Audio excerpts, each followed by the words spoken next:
गुरुर् ब्रह्मा गुरुर्विष्णू गुरुर्देव महेश्वरा गुरु साक्षात परब्रह्म तस्मै श्री गुरुवे नमः. मला वाटते अंतरी त्वावसावे तुझ्या दासबोधासी त्वाबोध व्हावे. अपत्या परी पाववी प्रेम ग्रासा महाराजया सद्गुरु रामदासा. श्रीराम शुका सारिके पूर्ण वैराग्य जाचे वशिष्ठा परिज्ञान योगेश्वराचे. कवी वाल्मिका सारिका मान्य ऐसा नमस्कार माझा सद्गुरु रामदासा. जय जय रघुवीर समर्थ. सद्गुरु प्रल्हाद महाराज डॉक्टर काका व आदरणीय मंदाताईंना नमस्कार करते. जयश्रीताईंनाही नमस्कार करते. दासबोध अभ्यास वर्गासाठी जमलेल्या तुम्हा सर्व श्रोत्यांना नमस्कार करते. आज दशक 17 समास 7 जगज्जीवन निरूपण.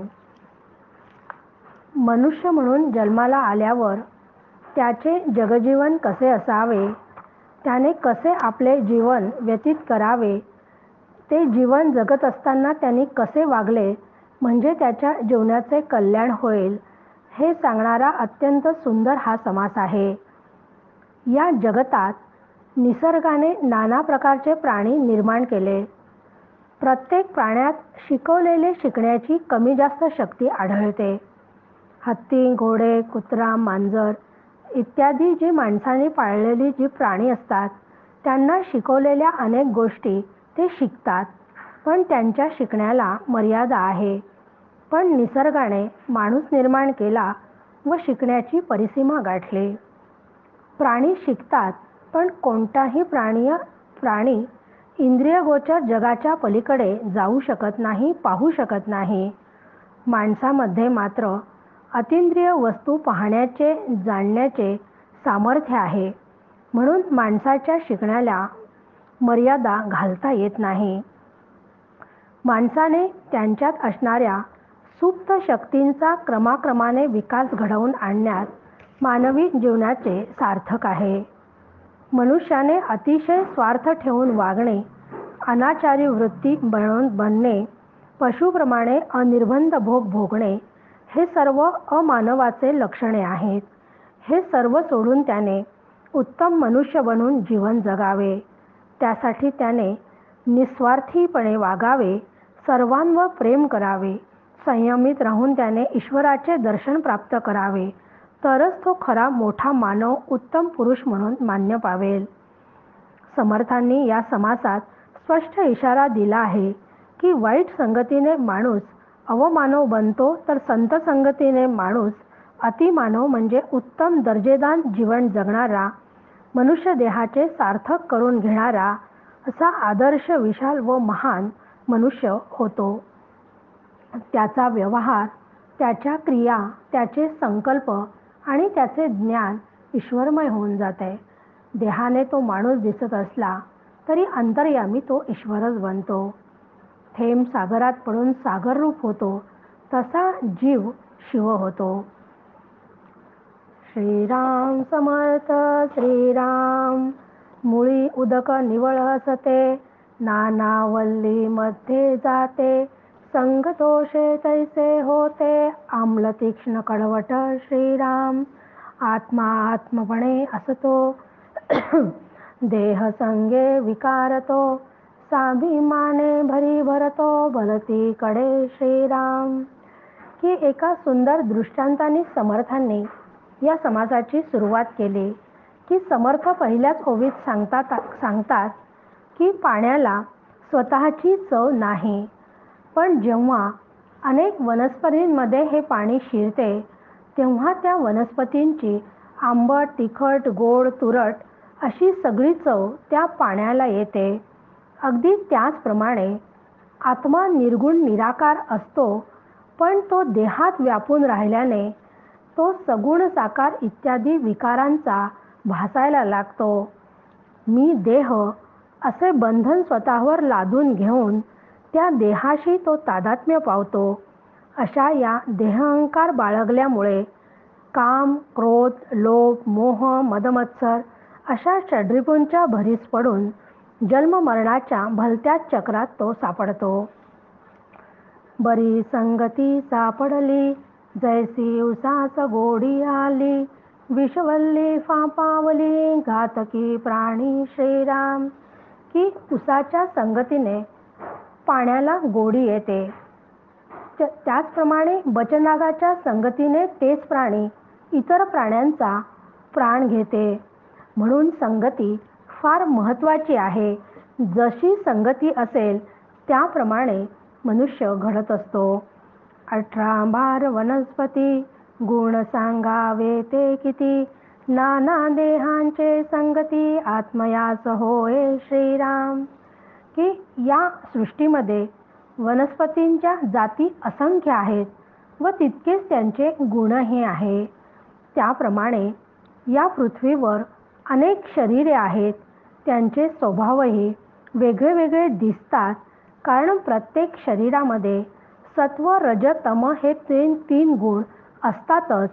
म्हणून देही ज्या गुणाचे प्राधान्य याप्रमाणे त्याचा स्वभाव घडतो, त्यानुसार तो वागतो. आत्माही त्याच्या संगतीने जणू त्या स्वभावाचा होतो. त्यामध्ये कोणी भले ते संत संगे निघाले, देहाभिमान सांडून गेले, विवेक बळे श्रीराम. की अशी संपूर्ण जीवसृष्टी कमी अधिक प्रमाणात सत्व, रज, तम या गुणांच्या प्रभावाखाली असते. ज्या जीवाच्या ठिकाणी जो गुण प्रबळ असतो तो गुण त्याचा आचार, उच्चार आणि विचारातून तो प्रगट होतो. यातील बुद्धी ही सत्वगुणाची, मन रजोगुणाचे, तर मोह हे तमोगुणाचे स्वरूप आहे. म्हणून जीवाने संतांची बुद्धी जी सत्वगुणी असते त्यांच्या संगतीत राहावे. जे विचारवंत असतात ते संतांच्या संगतीत शांत होतात व संतांच्या संगतीने आत्मानात्म विवेक त्यांचा जागा होऊन आतापर्यंत जो स्वतःला मी देह असे समजून अभिमान त्याने धरला होता तो सोडून ते मुक्त होतात. उदकाचा नाशची होतो, आत्मा विवेके निघतो, ऐसा आहे प्रत्यय तो, विवेके पहा श्रीराम. की या समासाच्या सुरुवातीलाच आपण पाहिले होते की पाण्याला स्वतःची चव नाही, पण ते जेव्हा अनेक वनस्पतींमध्ये शिरते तेव्हा त्या वनस्पतींची आंबट, खारट, तुकट, तिखट, गोड अशी चव त्या पाण्याला येते. पण समर्थ इथे सांगतात आहे की त्या पाण्याला जरी अशी चव येत असली तरी ते पाणी वनस्पतीबरोबर वाळून जाते. पण देह मात्र तसा नाही. देह शरीरामध्ये व्यापून असला तरीही त्या देहातील आत्मा मात्र विवेकाने ओळखून तो त्यापासून आपण मुक्त होतो. हा फरक मात्र विचाराने लक्षात घ्यावा. ज्यास स्वहिताचे करणे, त्यास किती म्हणोनी सांगणे, हे ज्याचे त्याने समजणे, सकळ काही श्रीराम. की ज्याला स्वतःचे शाश्वत हित साधावयाचे आहे त्याला असे परोपरीने किती सांगावे. त्यातील वर्म व ज्ञान ज्याचे त्याने समजून घ्यावे. आपला आपण करी कुडावा, तो आपला मित्र जाणावा, आपला नाश करी तो समजावा, वैरी ऐसा श्रीराम. आपले आपण अन्नित करावे, त्यास आडवे कोणे निघावे, एकांती जाऊनी जीवे, मारी आपणासी श्रीराम. की सर्व संत व समर्थांचे म्हणणे असे आहे की बाहेरचे शत्रू फारसे घातक नाही, त्याचप्रमाणे बाहेरचे मित्रही फारसे हितकारक नाहीत. तर खरे शत्रू व खरे मित्र आपले आपणच असतो. आपलेच मन आपले वैरी होत असते. तेच मन जर सुतासारखे सरळ झाले तर ते मित्र बनते, पण ते मन चंचल अस्थिर असेल, अनिवार्य असेल तर ते या संसारात आसक्त आहे, ते मन घातच करते. केवळ संसारात रममाण होणे व परमार्थाकडे थोडेही लक्ष न देणे हा आत्मघातच आहे. म्हणूनच या ओवीत समर्थ अत्यंत मोलाचा संदेश आपल्याला देतात की पूर्वपुण्याने आता हा नरदेह प्राप्त झाला आहे. या नरदेहात आल्यावर जो आत्मज्ञान प्राप्त करून घेतो व या संसारातून तरून जातो तोच आपला खरा मित्र, कारण तोच अपप्रवृत्तींपासून स्वतःचे संरक्षण करतो. देहाभिमानापासून, अहंकारापासून, संसारातील आसक्ती काढून स्वतःचे रक्षण करतो तोच मित्र होय. पण जो देहाभिमान, अहंकार बाळगतो, संसारात आसक्त होऊन राहतो व आपल्या अमूल्य अशा या नरदेहाचा सत्यानाश करतो, तो स्वतःचा वैरी जाणावा. आत्मस्वरूपाने निर्विकार असून ईश्वरापासून तर मुंगीपर्यंत सर्व उपाधीत तो वेगळा वेगळा भासतो. असा उपाधी निरपेक्ष आत्मा जो अनुभवतो तो स्वतः मित्र असतो व जो उपाधीमध्ये अडकतो, रमतो, तो आपला आपणच घात करतो. वस्तुतः साधकाच्या साधनेच्या आड कधीच कोणी येत नाही व जो स्वतःचाच घात करून निघाला आहे त्याला कधी कुणी अडवू शकत नाही. म्हणून समर्थ पुढच्या ओवीत आपल्याला सांगतात, जो आपला आपण घातकी तो आत्महत्यारा पातकी, या कारणे विवेकी धन्य साधू श्रीराम. की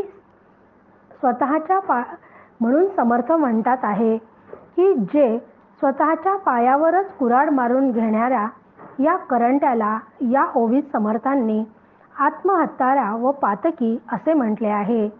की जो अविद्येत आपले आयुष्य खर्ची करतो तो पापी, पण जो अविद्येतून बाहेर पडण्यासाठी सारासार विवेकाने विद्या प्राप्त करतो, ज्या कार्यासाठी भगवंतांनी हा नरदेह आपल्याला दिलेला आहे त्याच्यासाठी तो त्याचा उपयोग करतो, त्यालाच येथे समर्थ धन्य साधू म्हणतात. हा झाला सगळा आतापर्यंतचा पारमार्थिक आध्यात्मिक असा अर्थ. पण व्यवहारातही हे मानवी जीवन किती अमूल्य आहे हे माहीत असूनही असंख्य माणसे व्यसनाधीन होऊन त्याचे पोतेरे करून टाकतात. दारू, बिडी, सिगरेट, गांजा अशा प्रकृतीला घातक असणाऱ्या गोष्टींचे सेवन करून त्याचबरोबर त्यासाठी प्रचंड पैसा स्वतःचा खर्च करतात, बर्बाद करतात. त्या व्यसनापायी अनेक प्रकारचे कॅन्सरसारखे महाभयंकर रोग होतात. संसाराचा खेळखंडोबा होतो. बायका मुलांचे हाल होतात. हे सगळे समजत असूनही तो व्यसनाला बळी पडतो. त्याला आपला आपण घातकीच म्हणावे लागेल. अशा या पडत मूर्खाला आत्महत्याराच नाही तर काय म्हणायचे आहे. अशा व्यसनाच्या आहारी गेलेल्या लोकांचा संसार धड होतच नाही, पण अध्यात्माशीही त्यांना काही घेणे देणे नाही अशी त्यांची फजिती होते व आयुष्याचा नाश होतो. म्हणून ही ओवी खरोखरच अध्यात्म व व्यवहार या दोन्ही ठिकाणी खूप काही आपल्याला शिकवून जाते. पुण्यवंता सत्संगती, पापिष्टा असत्संगती, गती आणि अवगती, संगती योगे श्रीराम. उत्तम संगती धरावी, आपली आपण चिंता करावी, अंतरी बरी विवरावी, बुद्धी जाणत्याची श्रीराम.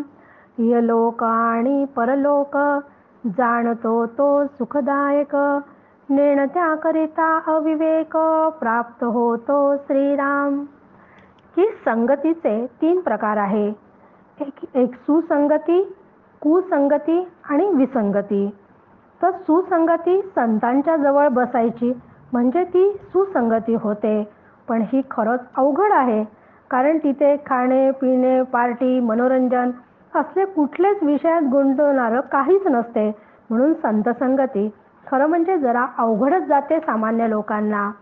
कुसंगती म्हणजे दुष्ट व दुर्जन लोक यांच्या सहवासात नुकसानच होते, त्यामुळे यांच्या सहवासात चांगला असणारा पण बिघडतो. तर विसंगती म्हणजे विरुद्ध आवड निवड असते. एकाच घरात दोघे भाऊ राहतात, पण एकाला अध्यात्म आवडते तर दुसऱ्याला आवडत नाही.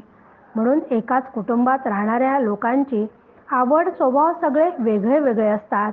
म्हणून शहाण्या माणसाने सुसंगती करावी. सुसंगतीमध्ये संत ऋषीमुनी यांची संगत धरावी व ती सांभाळावी. शहाण्या माणसाने कुसंगती टाळावी, ती सोडावी. तर विसंगती ही शांतपणे सोसावी. जो पुण्यवान असेल त्याला पूर्वपुण्याईने संत संगती लाभते, तर पापामुळे दुर्जनांची संगत मिळते. सद्गती असो वा अवगती म्हणजे दुर्गती असो, दोनही संगतीवरच अवलंबून आहे. प्रारब्धाने जर कधी आयुष्यात दुर्जनाची संगती मिळाली तर त्यांच्या सहवासात आपले नुकसान होणार आहे. आपण दुर्जन होऊ नये असे जर आपल्याला वाटत असेल तर आपण असा विचार करावा की जे बुद्धिवान ज्ञानी लोक उपदेश करतात त्यांनी केलेला उपदेश लक्षात घेऊन आपल्या हिताचा विचार करावा. हे लक्षात घेऊन दुर्जनांची संगत सोडावी. या संगतीसाठी अशी संगत म्हणजे दुर्जनांची संगत सोडताना खूप मनाला समजावे लागते. एकाएकी संगत सोडता येत नाही, पण प्रयत्नांनी ती जरूर सोडावी. इहलोक व परलोक दोन्हीही साधण्यासाठी जाणत्याची संगत धरावी, तीच सुखकारक आहे. अज्ञानाच्या संगतीत अविवेकच निर्माण होतो आणि अविवेकाचे फळ ते सुख व विवेकाचे फळ ते सुख आणि अविवेकाचे फळ ते दुःख असे समर्थ आपल्याला दासबोधात स्पष्टपणे सांगतात. जाणता देवाचा अंश, नेणता म्हणजे तो राक्षस. यामध्ये जो विशेष तो जाणून घ्यावा श्रीराम. जाणता तो सकळा मान्य, नेणता होतो अमान्य. जेणेकरिता होईचे धन्य, तेची घ्यावे श्रीराम. की जाणता पुरुष हा देवाचा अंश असतो. देवाचा अंश असणारे लोक म्हणजे जे जाणते आहेत त्यांच्याजवळ सत्वगुण असतो. ते स्वार्थरहित दुसऱ्यांचा विचार करणारे व सज्जन असतात. तर अज्ञानी माणसे मात्र तमोगुणी स्वभावाचे असतात. स्वार्थाने बरबरलेले, समोरच्याचा कधीच विचार न करता फक्त स्वतःचे हित पाहणारे असे हे दुर्जन असतात. म्हणून त्यांना राक्षसच समजावे. या त्यांच्यातील दोघांतला फरक लक्षात घेऊन जाणत्याची संगत धरावी. त्याच्या गुणांमुळे त्याच्याबद्दल सर्वांना आदर वाटत असतो, तर दुर्जनाविषयी तुच्छता वाटते. म्हणून शहाण्याने ज्याच्या संगतीत जीवाचे कल्याण होते अशाच लोकांची संगती धरावी व अशाच लोकांची संगतीसाठी निवड करावी. साक्षपी शहाण्याची संगती, तेने साक्षपी शहाणे होती. आळशी मूर्खाची संगती, आळसी मूर्ख श्रीराम. की उद्योगी व शहाण्याच्या संगतीत माणूस उद्योगी व शहाणा होतो, तर आळशी व मूर्खाच्या नादाने लागल्याने तो तसाच होतो. समजा एखाद्याला प्रवचनाला जायचे असेल तर तो जर शहाण्या लोकांच्या संगतीत असेल तर ते माणसे म्हणतील की अरे आपण जाऊयात, ऊन असलं तरी आपण रिक्षा करून जाऊ, स्वतःच्या गाडीने जाऊ, पण प्रवचनाला जाऊ. आणि अशा प्रवचनाला गेल्यानंतर तो कुठलेही कारण न काढता तो त्या प्रवचनाला शहाण्या माणसांनी म्हटले म्हणून जातो. त्या प्रवचनाला गेल्यावर त्या प्रवचनकाराच्या प्रवचनातून एखादा मुद्दा किंवा एखादं वाक्यच असं काही त्याच्या कानावर पडते आणि त्याचे जीवन सुधारून जाते. पण तेच एखादा आळशी आणि मूर्ख माणसाच्या नादाला जर आपण लागलो आणि त्यांना जर आपण म्हटलं की आपण प्रवचनाला जाऊ, तर तो आळसापायी म्हणेल की जाऊ द्या ना बुवा, प्रवचनाला काय जायचं आहे, मस्त आपण एसीमध्ये, ऊन आहे बाहेर, मस्त एसीमध्ये आराम करू, एखादा पिक्चर बघू. मग असा पिक्चर बघून काय त्याच्यातनं साध्य होणार आहे हो. मग आपलेही नुकसान होते. म्हणून शहाण्यांच्या संगतीत राहावे. मूर्खांच्या नादी लागून आपण स्वतःचे नुकसान करून घेत असतो. म्हणूनच 17व्या ओवीत समर्थ आपल्याला सांगतात, उत्तम संगतीचे फळ सुख, अधम संगतीचे फळ दुःख. आनंद सांडुनिया शोक, कैसा घ्यावा श्रीराम. ऐसे हे प्रगट दिसे, जनामध्ये उदंड भासे. प्राणी मात्र वर्ततसे, उभय योगे श्रीराम. एका योगे सकळ योग, एका योगे सकळ वियोग. विवेक योगे सकळ प्रयोग, करीत जावे श्रीराम. की उत्तम संगतीत सुख मिळते, तर कुसंगतीने नेहमी दुःखच मिळते. मग सुख सोडून शोक होईल अशा दुःखाच्या मागे म्हणजे कुसंगतीत असणाऱ्या लोकांच्या मागे का जावे. समाजात असा अनुभव सतत असल्याने हा नियम स्पष्टच आपल्याला दिसतो की माणसे सुखही भोगत असतात आणि दुःखही भोगत असतात. पण संत संगतीत हिताचा पूर्ण योग, तर कुसंगतीत त्याचा पूर्ण वियोग होतो. म्हणून सर्व कर्मे करत असताना ती विवेकपूर्वक करावीत. अवची ते साकडीत पडिले, तरी ते थोनी पाहिजे निघाले. निघून जाता झाले परमसमाधान श्रीराम. नाना दुर्जनांचा संग, क्षणक्षणा मनभंग.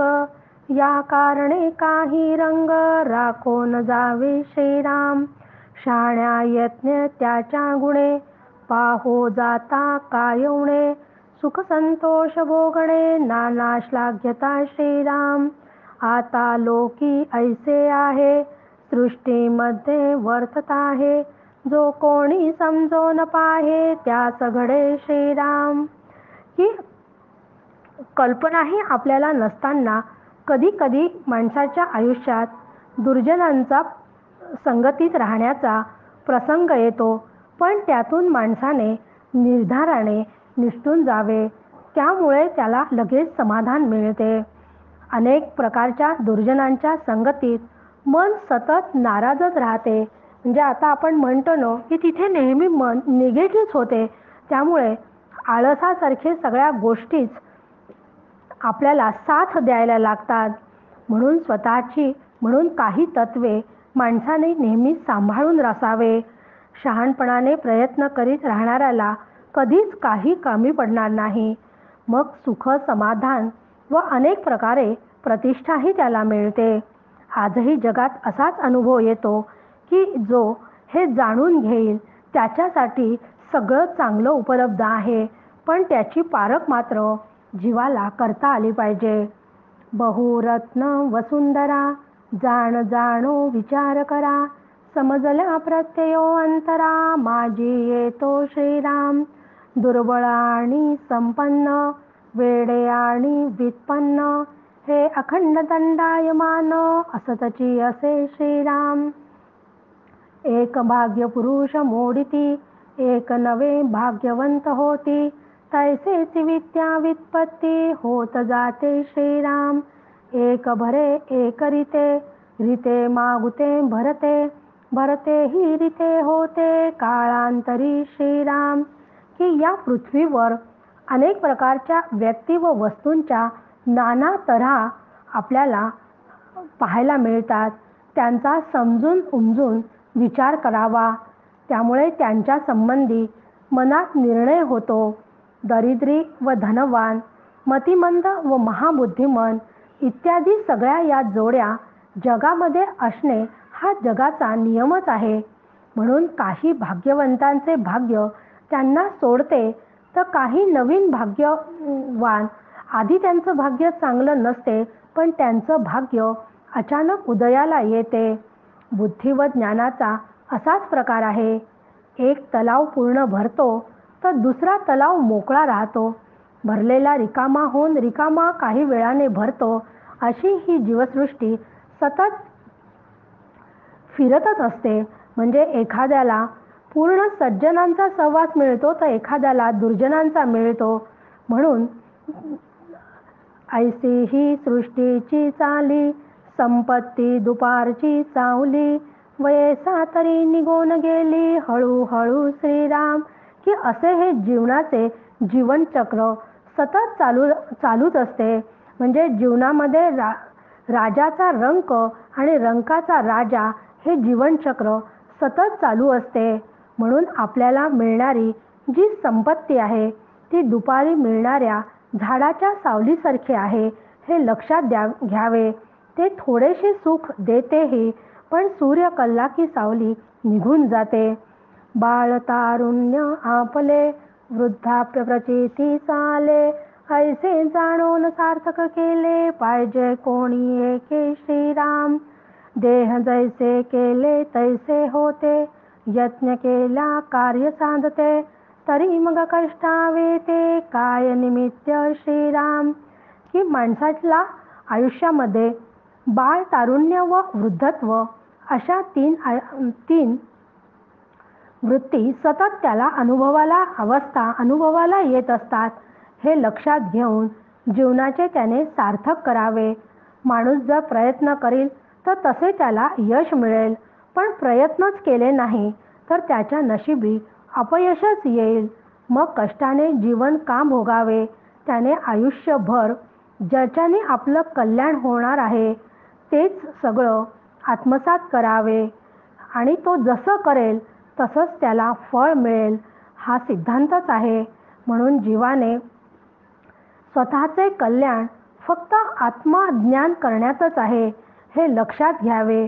म्हणून संत संगतीत आत्मज्ञान करून घ्यावे.